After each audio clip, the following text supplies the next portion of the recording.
Irmãos,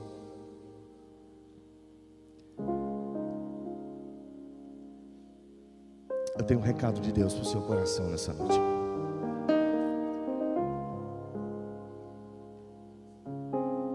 O Evangelho é tão incrível. O Evangelho, irmãos, perdoe-me pela palavra, mas o Evangelho chega a ser perturbador. Porque o Evangelho verdadeiro, ele nos arranca para nos plantar. Ele nos mata para nos dar nova vida. Ele tira de nós o que achamos que temos por direito e coloca em nós o que Cristo conquistou na cruz. Talvez o que eu tenha para compartilhar com você hoje, você já tenha ouvido de vários outros pregadores, inclusive do pastor. Mas eu preciso ser boca de Deus para você nessa noite. O culto é para o Senhor. E Ele fala conosco como Ele quer, da maneira que Ele quer e quando Ele quer. É por isso que eu vou te convidar a não se distrair com nada que não seja tão somente ficar focado na voz do que o Senhor tem para dizer para você. Pegue a sua Bíblia, no livro de Marcos, capítulo 5.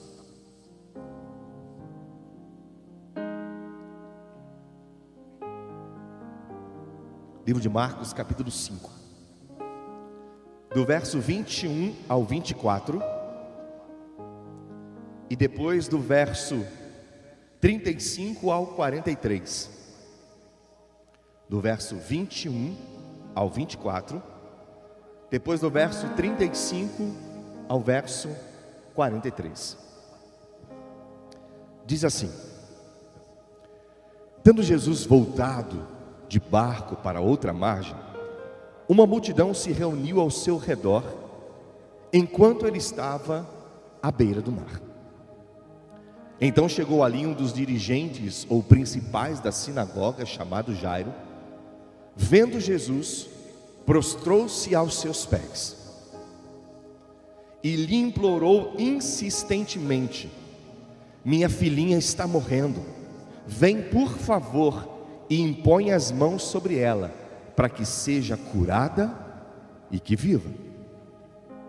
Jesus foi com ele, e uma grande multidão o acompanhava ou o comprimia. Lá para o verso 35 agora. Enquanto Jesus ainda estava falando, chegaram algumas pessoas da casa de Jairo, o principal da sinagoga, e disse assim: sua filha morreu. Disseram eles: não precisa mais incomodar o mestre. Não fazendo caso do que eles disseram, Jesus disse a Jairo, principal da sinagoga: não tenha medo, somente creia. E não deixou ninguém segui-lo senão Pedro, Tiago e João, irmão de Tiago. Quando chegaram à casa do principal da sinagoga, ou dirigente da sinagoga, Jesus viu um alvoroço, com gente chorando e se lamentando ou pranteando em alta voz. Então lhes disse: por que todo este alvoroço e lamento? A criança não está morta, mas dorme. Mas todos começaram a rir de Jesus. Ele, porém, ordenou que eles saíssem. Tomou consigo o pai e mãe da criança e os discípulos que estavam com ele, e entrou onde se encontrava a criança. Tomou-o pela mão e disse: Talita cumi, que significa: menina, eu ordeno a você, levante-se. Imediatamente, aleluia, que tinha 12 anos de idade, levantou-se e começou a andar. E isso deixou todos atônitos. E deu ordens expressas para que não dissessem nada a ninguém, e mandou que dessem a ela alguma coisa para comer. Senhor, o Senhor não precisa de nenhum pastor, nem homem algum, para convencer corações nessa noite. O que a gente precisa é experimentar um pouco mais da Tua bondade nessa noite. Senhor, vem sobre nós, abre o nosso entendimento, cerca a nossa mente, e Deus, que estejamos agora atentos ao que o Senhor tem para nos falar, que não haja distração, mas apenas a concentração na voz do Espírito Santo de Deus. Senhor, usa a minha vida, toma-me pela Tua mão, Deus. Pai, faz-me flecha que acerta o alvo nessa noite, faz-me como ponte sobre as águas, como farol para iluminar a vida das pessoas, assim como o Senhor falou comigo lá na minha cozinha hoje. Vem sobre nós e inunda a nossa vida, em nome de Jesus, amém. Irmãos, uma das coisas mais interessantes que a gente vê na Bíblia é a capacidade que ela tem de fazer com que a palavra de Deus escrita nela se renove todos os dias sobre a nossa mente, sobre o nosso coração e sobre as nossas ações. Ainda que você esteja aqui nesse lugar e você tenha ouvido falar já muitas e muitas vezes sobre Jairo, nós conhecemos pessoalmente um homem chamado Jairo aqui na igreja, que tem sido uma bênção para cada um de nós. E eu sei que você também conhece esse Jairo, que nós já pregamos algumas vezes aqui. Outras pessoas já compartilharam desse texto algumas outras vezes aqui. Mas o que eu queria trazer para o seu coração hoje, em nome de Jesus, é que a gente precisa aprender que nesse episódio, nesse fato que aconteceu na vida de Jairo, se eu pudesse hoje, irmãos, dar um título para a mensagem, eu diria para você: quebrando protocolos. E aí a gente precisa começar a pensar como isso aconteceu, ou quais foram os fatores que a gente pode observar, em que houve pelo menos 3, 4, 5 quebras de protocolos, em que o Senhor fez isso acontecer. O que eu quero que você entenda é que quando a gente tem um texto para a gente poder pregar, irmãos, o texto ele não é simplesmente um texto isolado e único, que a gente olha e diz assim: somente o texto fala conosco. A gente precisa entender que os versículos estão dentro de um contexto, e se a gente voltar um pouco no contexto, a gente vai perceber o quanto Jesus já estava preparando tudo para esse encontro com Jairo. O texto e o capítulo anterior vai dizer que Jesus pega o barco junto com os seus discípulos, e ele vai para uma cidade chamada Gadara, e lá ele encontra alguém totalmente possesso por uma legião de demônios. E a Bíblia diz que legião era contada assim como era contada as guardas romanas, ou pelo menos as infantarias romanas, na separação de cada soldado. E para a legião romana, uma legião significava 6.000 soldados. O que Jesus encontra em Gadara é um homem possesso, de tal maneira que havia dentro desse homem pelo menos 6.000 demônios. Jesus atravessa o lugar, o lago, vai para Gadara, cura esse homem, restaura a vida desse homem, o coloca sentado, limpo, vestido, em são juízo.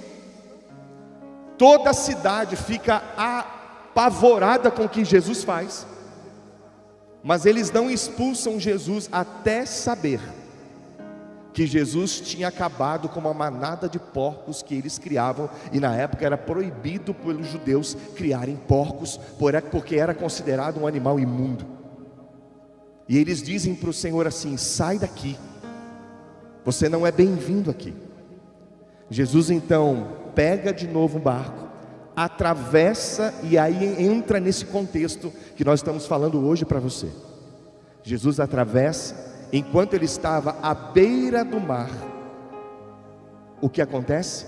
Uma multidão chega-se perto de Jesus. Jesus não deixou sem propósito o endemoniado de Gadareno. Depois que Jesus o cura, sabe o que esse homem se tornou? Um dos maiores missionários que aquela cidade já viu.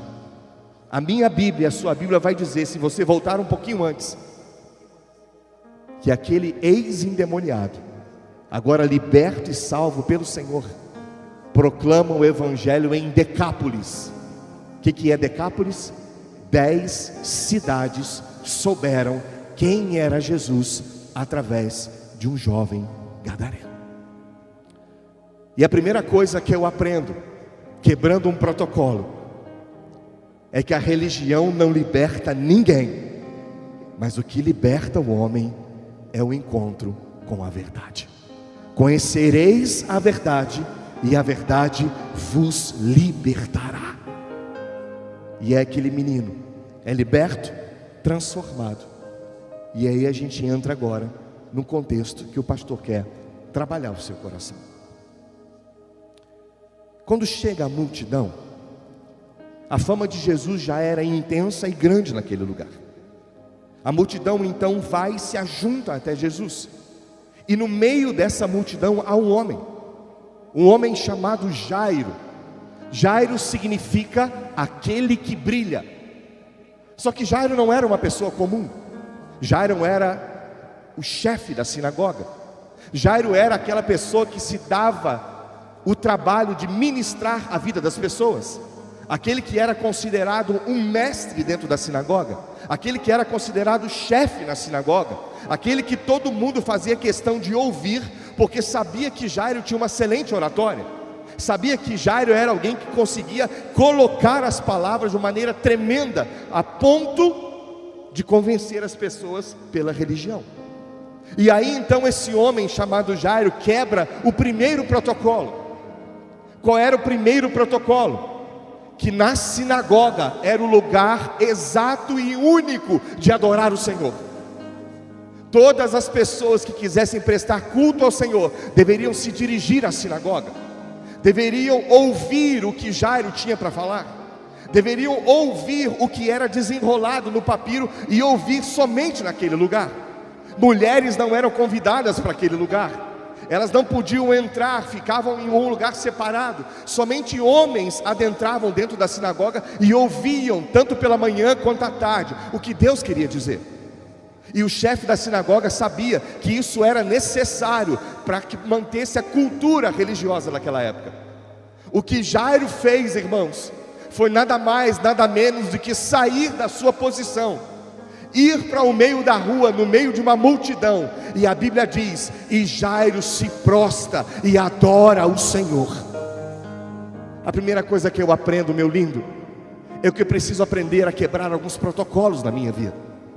Lugar de adoração não é somente num templo, lugar de adoração não é somente onde há uma música bonita, lugar de adoração não é somente às 19 horas num culto com CNPJ, irmãos. Lugar de adoração é aos pés do Senhor.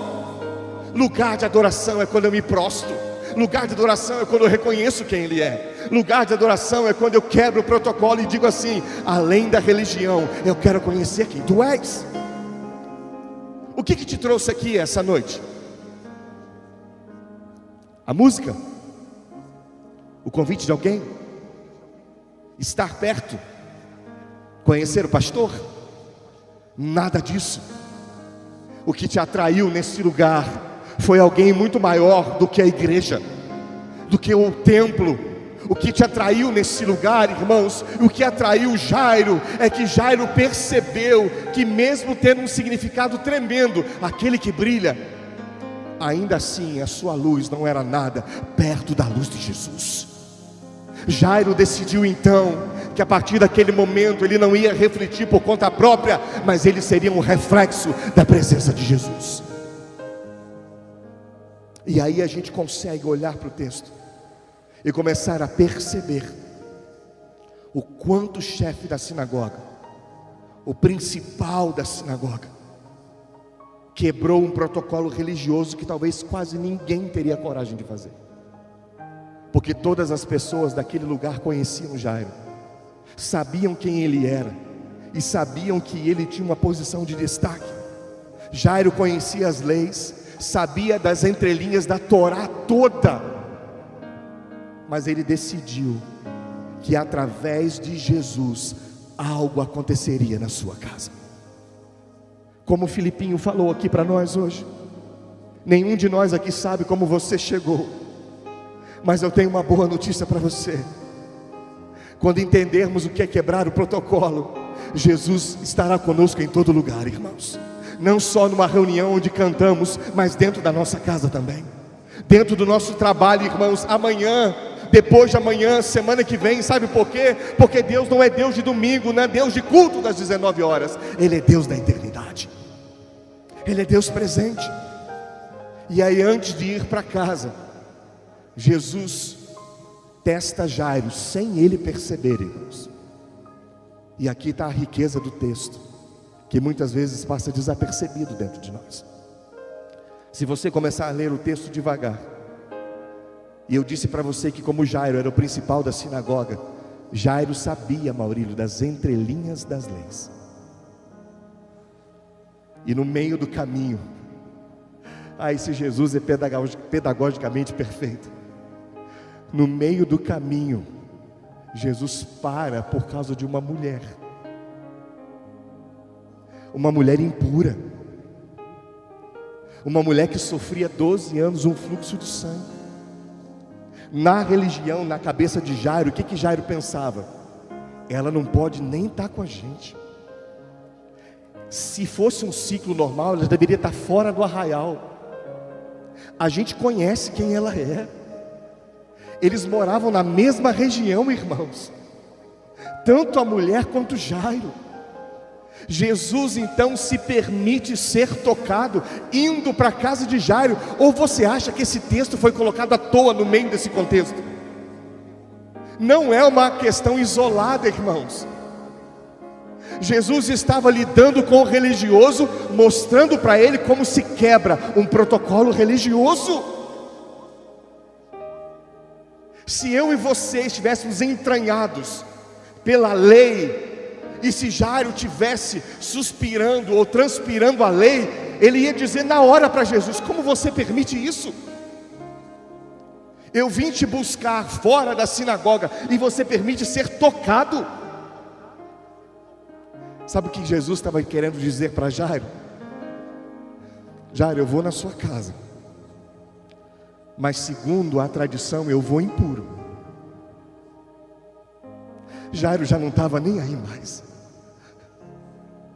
Ai meu Deus, irmãos, hoje o Senhor me visitou de uma tal forma na minha cozinha, que quando isso ressaltou aos meus olhos, eu disse assim: Deus, sou eu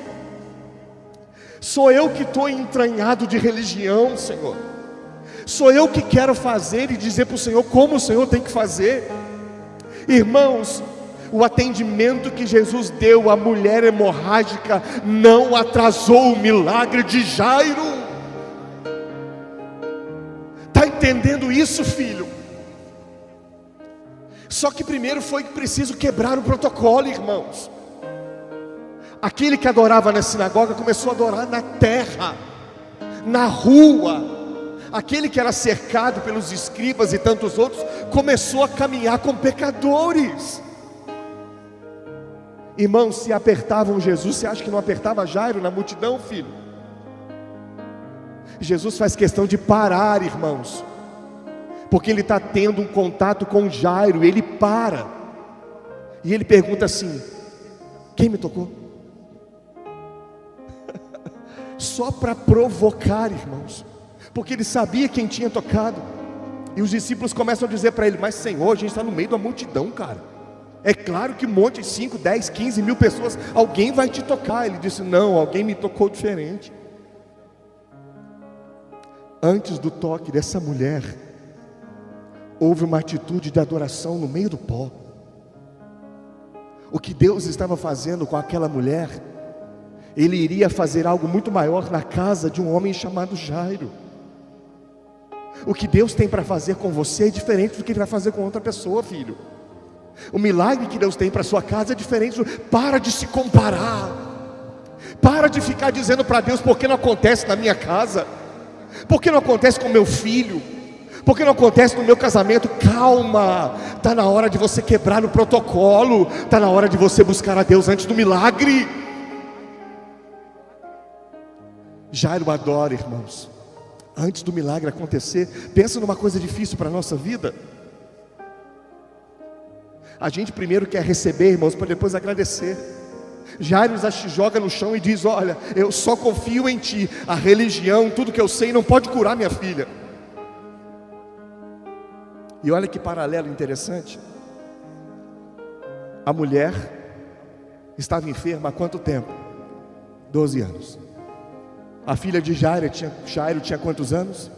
12 anos. O número 12 significa governo. Uma mulher estava sendo governada pela enfermidade. E na casa de Jairo quem governava era a morte. Só que para esses dois governos, tanto para a enfermidade quanto para a morte, vem um nazareno andando pelo caminho. O nazareno olha para os 12 anos de hemorragia e diz: quem governa agora sou eu. Quem libera agora a unção sou eu. Vai, a tua fé te salvou. Aquela mulher queria cura, mas encontrou salvação. E Jesus caminha para o governo da morte. E daqui a pouco a gente vai ver o que Jesus faz. Jesus testando Jairo, irmãos. Um religioso que não podia sequer se ausentar das reuniões da sinagoga. É confrontado no meio da rua. Mas Jesus não o questiona. Jairo não vai dizer para Jesus que ele está imundo, sabe por quê? Porque Jairo ali começou o processo de libertação da religião na vida de Jairo. Jairo poderia chamar Jesus num canto e citar a Torá para ele, citar o livro de Levítico, mas ele não fez isso. Quando Jairo percebeu que a companhia de Jesus é maior do que a religião, Jairo abriu mão dos seus preceitos e valores e disse que só cria em Cristo Jesus. E aí, verso 35, olha aí na sua Bíblia.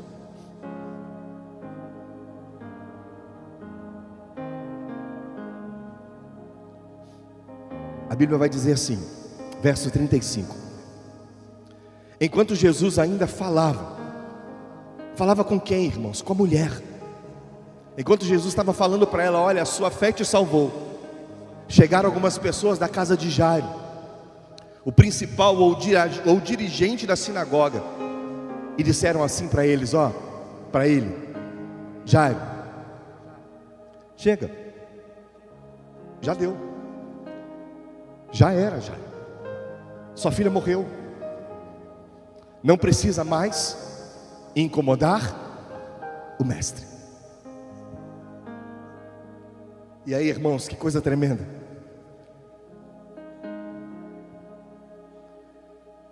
Na sinagoga,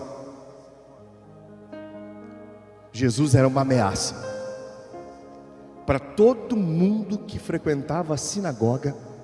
Jesus era uma ameaça. Agora olha de novo o texto. Na casa de Jairo, ele era chamado de mestre.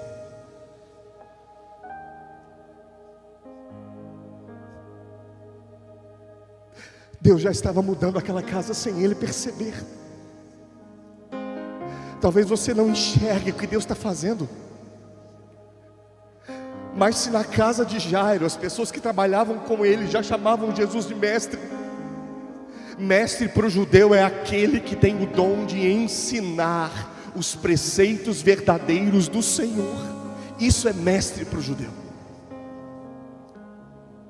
Quem deu a notícia para Jairo: não incomode mais o mestre, é quem frequentava a casa de Jairo, era amigo de Jairo, estava perto de Jairo. Para Jairo sair, irmãos, e ir até a rua e adorar, ele já tinha rompido com a religião faz tempo.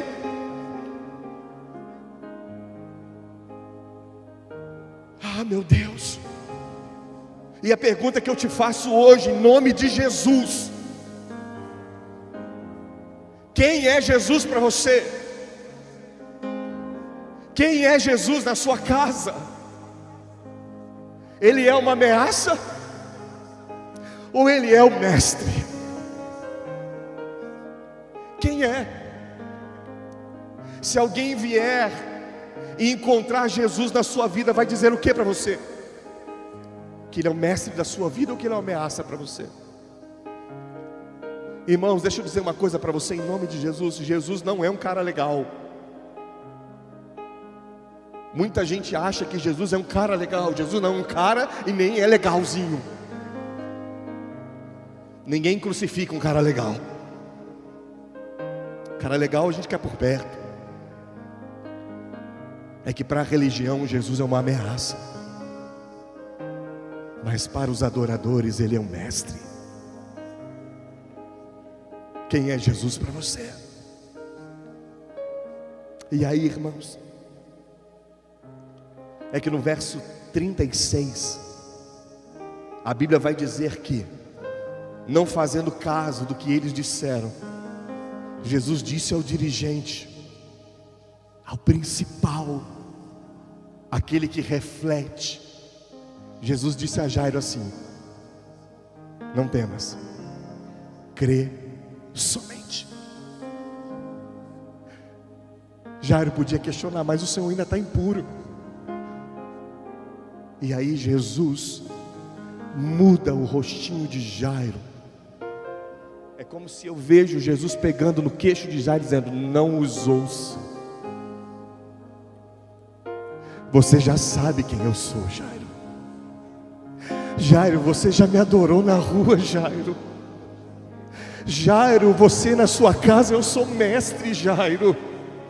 Você fez um convite para mim antes de você saber o que estava acontecendo. Você só disse para mim, Jairo, que a menina estava doente. Jairo, eu não vou deixar de ir na sua casa porque ela morreu. Jairo, crê somente, Jairo. Jairo, vamos, Jairo. Jairo, vamos, que eu preciso ir onde eu sou reconhecido como mestre. E aí, irmãos, o principal da sinagoga, que era seguido pelas pessoas, começa a seguir a ameaça. E eu não sei o que passou no coração de Jairo, mas é interessante o fato que Jesus fala com Jairo de uma maneira que toca-lhe o coração. E eu quero, irmãos, em nome de Jesus hoje, declarar isso sobre você. Eu não te conheço, conheço poucas pessoas aqui a fundo, mas ficou uma frase hoje. Mateus foi tomar banho hoje e a gente comprou uma caixinha da JBL para deixar no banheiro, para a gente escutar louvores, irmãos, quando a gente toma banho. De vez em quando eu tenho que até entrar e falar: opa, já passou 3 músicas, vamos ligar o chuveiro. E para mim também, não é, Bianca? Eu falo: opa, conta aí 2, já tá bom? E eu estava na cozinha revisando a mensagem. Todos os domingos à tarde eu faço isso. É o meu momento com ele. E Mateus, sem saber que eu estava na cozinha, irmãos, ligou na caixinha lá dentro do banheiro. Eu comecei a escutar essa música Bondade de Deus, uma versão em inglês. E eu comecei a escutar, irmãos, nessa hora que eu estava lendo isso, e eu levantei as minhas mãos e disse: Deus, se não for a tua bondade, o que é? E aí o Espírito Santo veio daquele jeito, irmão. Daquele jeito que arrebata a gente, daquele jeito que transforma a gente. E eu levantei as minhas mãos e eu orei, agradeci ao Senhor. Irmãos, só Deus sabe o quanto eu estava com uma dor de cabeça hoje, que parecia que meu cérebro ia explodir até a hora que eu estava orando aqui. Quando os meninos começaram a cantar essa canção, Bondade de Deus, algo foi sendo retirado assim da minha mente. E agora eu não estou sentindo mais nada, irmão. Nada. E aí a gente experimenta a bondade de Deus nas pequenas coisas, e a gente fica exigindo de Deus bondade dele nas grandes coisas,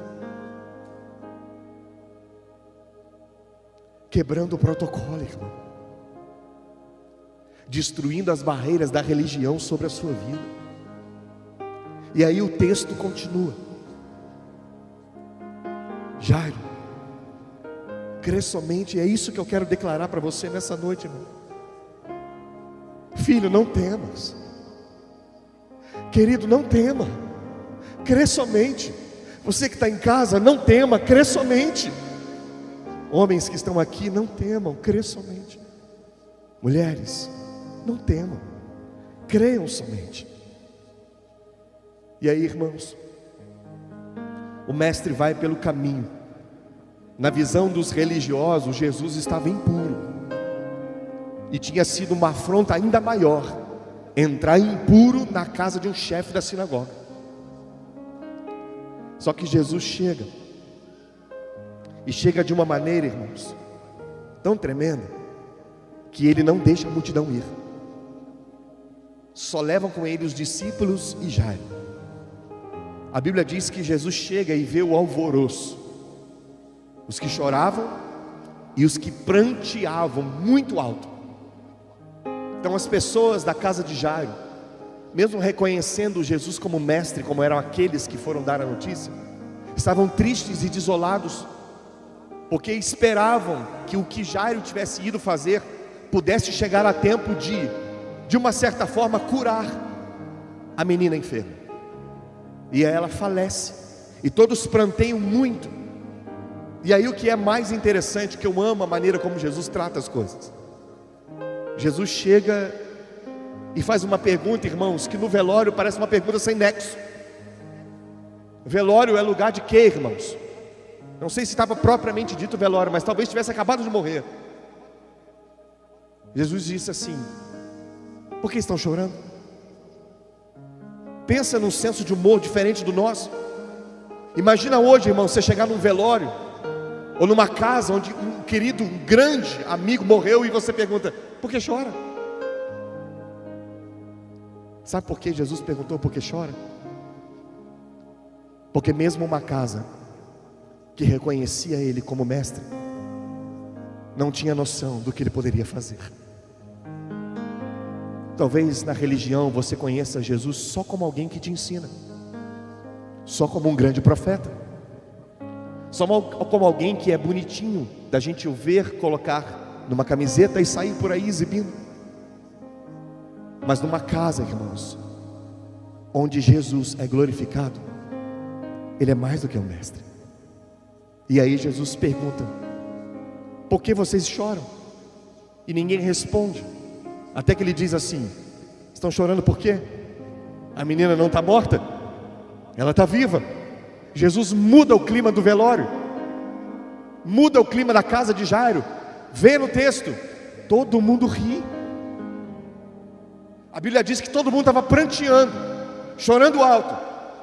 Depois começam a rir dele. A Bíblia não diz que riram da situação, riram de Jesus. Todo religioso tem Jesus como um escárnio. Todo religioso não leva a sério o que Jesus diz. Todo religioso só acredita naquilo que está diante do seu nariz. Mas quem é adorador acredita no que Deus pode fazer. Por isso que ele manda todo mundo sair, irmão. Sai todo mundo dessa casa. Você imagina Jesus, onde todo mundo está pranteando, riem dele, ele fica bravo e diz: sai todo mundo, fica só comigo os discípulos. E a Bíblia diz que ele pega o pai e a mãe da menina e vão aonde a menina está. Qual era o convite para Jesus lá na rua? Vamos na minha casa. O que Jesus fez, mesmo sabendo que a menina estava morta, entrou na casa. Não interessa o que está morto na sua vida, quando Jesus entra, muda tudo. Não interessa, irmãos, o que esteja dito pelas pessoas na sua vida, o que importa é o que Deus pode fazer.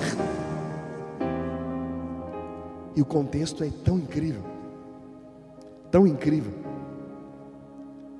que Jesus entra num lugar onde as pessoas o conheciam apenas como mestre. E Jesus está prestes a fazer um milagre dentro da casa de um chefe da sinagoga. Jesus não estava preocupado com o status de Jairo.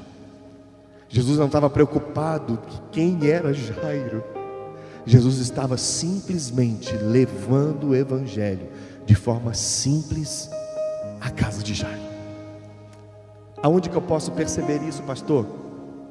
Pelo que Jesus fala dentro da casa de Jairo. Jesus não usa o mesmo idioma que Jairo falava. Jesus usa o aramaico, que era uma linguagem, um dialeto do povão da Palestina. É como se Jesus estivesse dizendo para Jairo: eu não preciso de oratória, eu não preciso tratar você com palavras difíceis como você tem na sinagoga, eu não preciso me apresentar como mestre aqui hoje. Hoje eu vim me apresentar como Senhor e dono da vida dentro da sua casa, Jairo. E o dono da vida é simples. E Jesus então desfere uma palavra que era falada na rua: Talita cumi. Talita não era o nome da menina. Nós não sabemos qual é o nome da filha de Jairo. Menina, levante-se.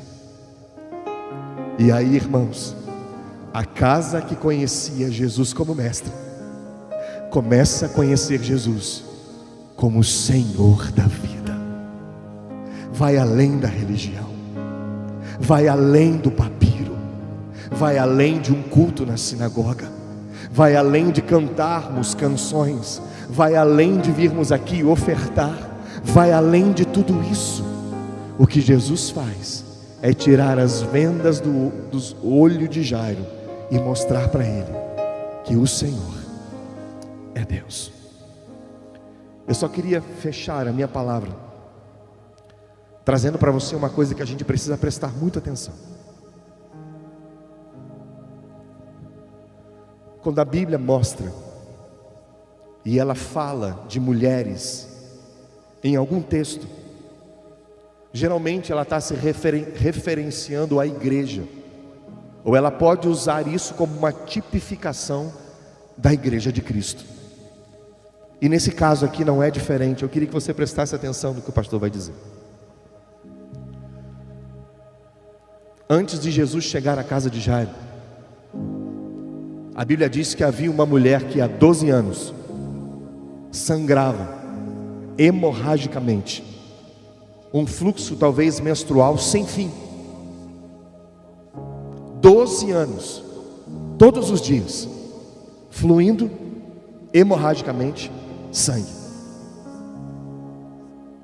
E a Bíblia diz que essa mulher havia gasto tudo: dinheiro, procurado médicos, gastado tudo que tinha, e ainda assim não tinha encontrado cura para a sua vida. Paramos aqui, vamos para dentro da casa de Jairo. Uma menina com o mesmo tempo. Imagine você que quando foi diagnosticado o que aquela mulher tinha 12 anos atrás, estava nascendo a filha de Jairo, porque com 12 anos estava essa menina quando faleceu. Se nós olharmos para esse princípio e entendermos que isso é uma aplicação de Deus para a nossa vida, referenciando a igreja, precisamos entender alguns pontos bem interessantes. Primeiro deles, alguns de nós aqui que tem mais vivência no evangelho, 30, 40 anos de idade, já tem um caminho, uma época, um tempo caminhando no evangelho, vai entender que a religião de hoje, irmãos, a religião de hoje só faz a gente gastar dinheiro, só faz a gente buscar cura onde não existe.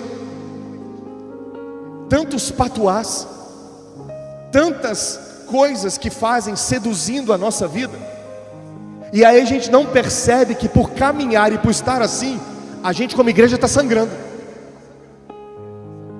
hemorragicamente doente. Quem vive na religião há muito tempo, esperando só o favor de Deus, irmãos, está sangrando. E aí o que a gente precisa? Deixar a vergonha de lado, passar no meio da multidão e tocar Jesus. Talvez você seja uma dessas pessoas aqui nessa noite, irmão, que está vivendo muito tempo a religião e achando que fazendo barganha com Deus vai ter bênção sobre a sua vida. Não vai ter.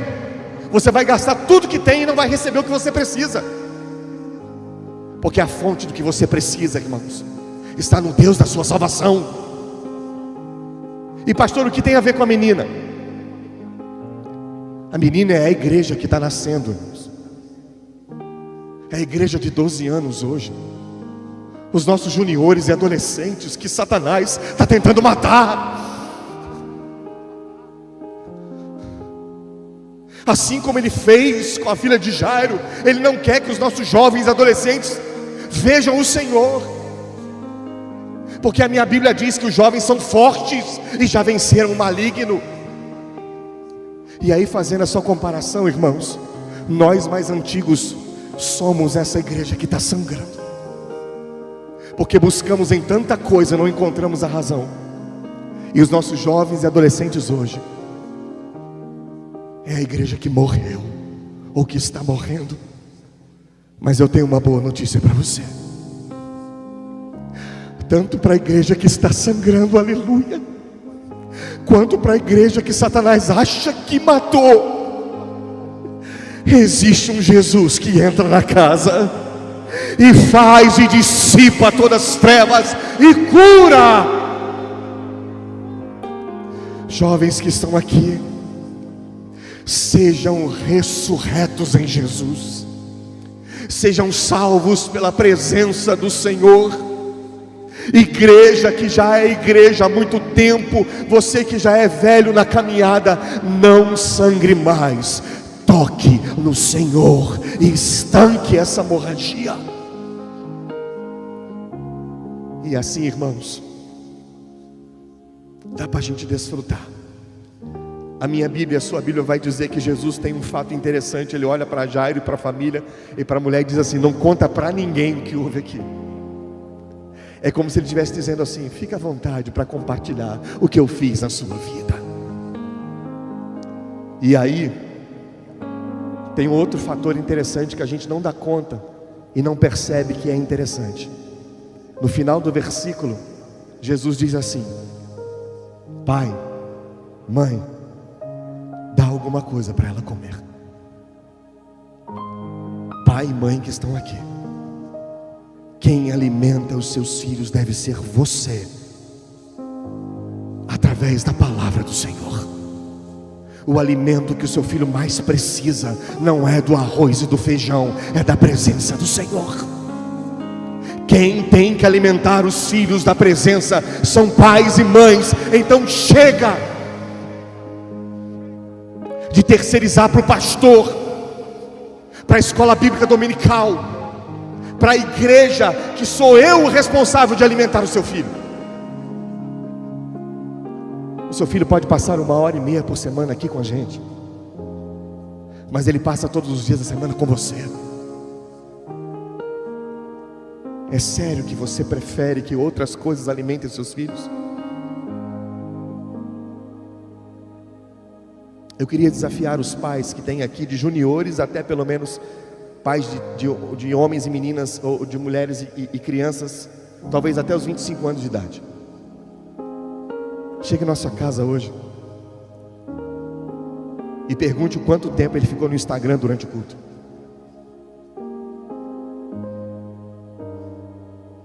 Mandando mensagem no WhatsApp. Seja macho e pergunte.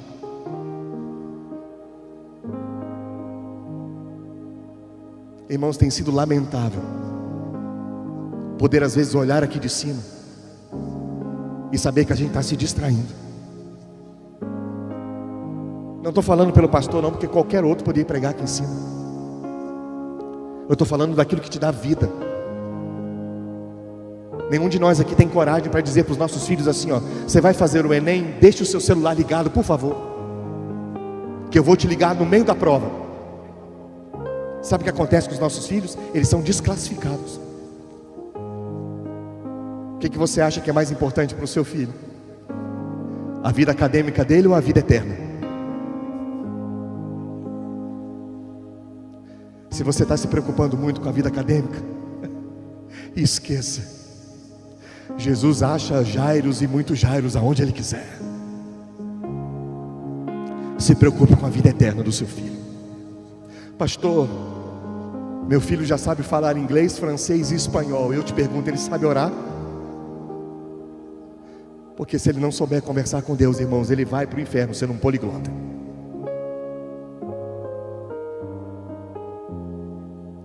O que Jairo fez foi romper e quebrar o protocolo. Eu desafio a você a quebrar os protocolos da sua vida e adorar Jesus como você nunca adorou.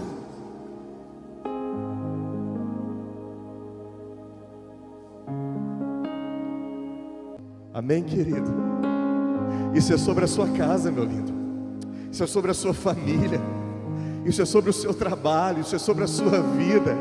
Isso é sobre a sua mãe, sobre o seu pai. Isso é sobre os seus irmãos. Isso é sobre os seus filhos. Isso é sobre a sua vida pessoal. Ei, meu lindo, o Senhor vai te surpreender. Ei, Ele chegará, não vai chegar atrasado. Pode pessoas ser no meio do caminho, dar mal notícia para você, encher sua cabeça de mal notícias. Jesus vai pegar a mão no seu queixo, vai virar a sua fronte. Você vai olhar para Ele e Ele vai dizer: não temas, crê somente. Não temas, crê somente, bebê. Não temas, não temas, crê somente. Aleluia!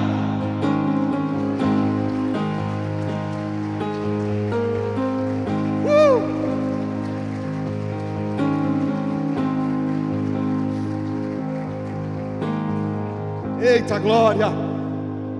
Irmãos, que presença maravilhosa é a presença de Jesus. Irmãos, eu sei que eu tenho que dar alguns avisos, irmãos, mas eu não quero sair desse lugar que Ele me achou hoje. Então, se você for falar com o pastor e eu estiver chorando, não tem problema, irmão. Se você for falar comigo, eu estiver ali na cantina comendo macarrão, e o macarrão, de repente, as minhas lágrimas são o molho do macarrão, não tem problema, irmão.